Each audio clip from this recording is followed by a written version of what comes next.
விஜயகாந்த். இந்த ஒற்றை பெயர் தமிழக அரசியலில் பரபரப்பை ஏற்படுத்தியிருக்கும் அடையாளமாகி போயிருக்கிறது. இந்த படம் எந்த குவளையில் உள்ள பாலில் நழுவி விழும் என்று தமிழகம் வைத்தகன் வாங்காமல் கவனித்து வருகிறது. அமெரிக்காவில் இருந்து திரும்பிய இந்த கருப்பு தேகம் கொண்ட மனிதரின் வருகையால் தமிழக அரசியல் கலகலத்து போயிருக்கிறது என்று.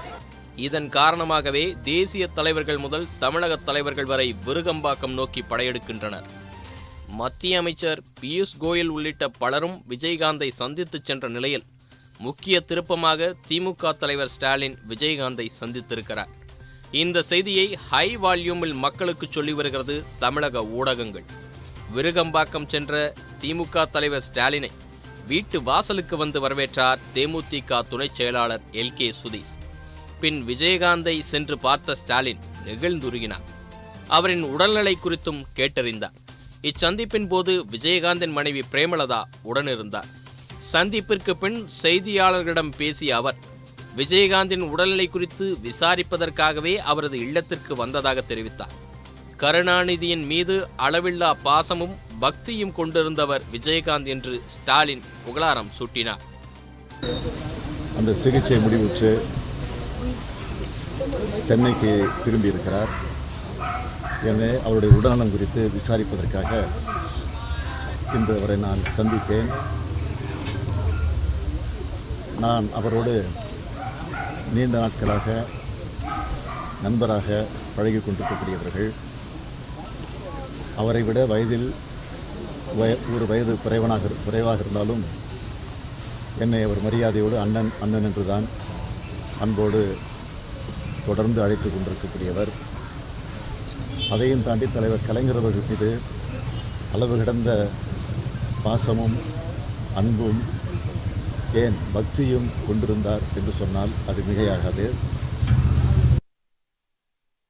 மேலும் செய்தியாளர்களால் தொடுக்கப்பட்ட கூட்டணி குறித்த கேள்விக்கு பதிலளித்து பேசிய ஸ்டாலின் அரசியல் பேச நான் வரவில்லை என்று கூறினார்.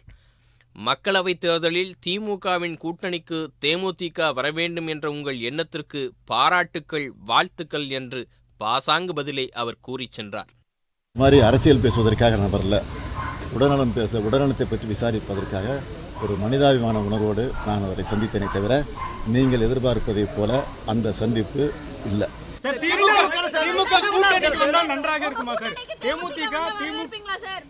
உங்களுடைய நல்ல எண்ணத்திற்கு என்னுடைய பாராட்டுக்கள், நன்றி. ஸ்டாலினின் பரபரப்பிற்கு முன் விஜயகாந்தை நடிகர் ரஜினிகாந்த் சந்தித்து நலம் விசாரித்தார்.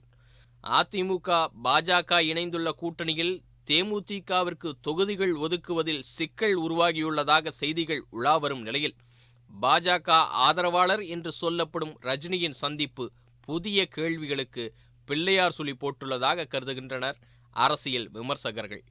விஜயகாந்தின் சந்திப்பிற்கு பின் செய்தியாளர்களிடம் பேசிய ரஜினிகாந்த் விஜயகாந்துடனான சந்திப்பில் துளியும் அரசியல் பேசவில்லை என்று தெரிவித்து சென்றார். அவர் இப்போ அமெரிக்கா போயிட்டு நல்ல ஆரோக்கியத்தோடு வந்திருக்காங்க. அவங்கள பார்க்கறதுல சந்தோஷமாக இருக்குது. ரொம்ப ஆரோக்கியமாக இருக்காங்க. நல்ல மனிதர். அவர் எப்போவுமே நல்லா இருக்கணும்னு சொல்லி நான் வேண்டிக்கிறேன். இதில் இந்த சந்திப்பில் துளி கூட அரசியல் கிடையாது. Okay, thank you very much. Thank you. என்னுடைய அரசியல் நிலை பற்றி நான் ஏற்கனவே சொல்லிட்டேன். அதுக்கப்புறம் இப்போது நான் ஒன்றுமே நான் பேசுறது. துளியும் அரசியல் பேசவில்லை என்று ரஜினி தெரிவித்தாலும் மக்களவைத் தேர்தலில் ஒட்டுமொத்த அரசியலும் விஜயகாந்தை சுற்றியே நடக்கிறது என்பது அரசியல் பார்வையாளர்களின் கருத்தாக உள்ளது. விஜயகாந்தின் கண் அசைவிற்கு மட்டுமே ஒலித்து வந்த இந்த முரசு வரும் மக்களவைத் தேர்தலில் எந்த மைதானத்தில் ஓங்கி ஒலிக்கும் என்பதை பொறுத்திருந்துதான் பார்க்க வேண்டும். காவேரி நியூஸ் செய்திகளுக்காக VP சிவா. உண்மை செய்திகளை உங்கள் கண்முன் கொண்டு வரும் காவிரி நியூஸின் யூடியூப் சேனலை சப்ஸ்கிரைப் செய்யுங்கள். நொடிக்கு நொடி நாட்டு நடப்புகளை தெரிந்து கொள்ள காவிரி நியூஸ்.tv, Facebook, Instagram, Twitter போன்ற சமூக வலைதள பக்கங்களோடு எப்போதும் இணைந்திருங்கள்.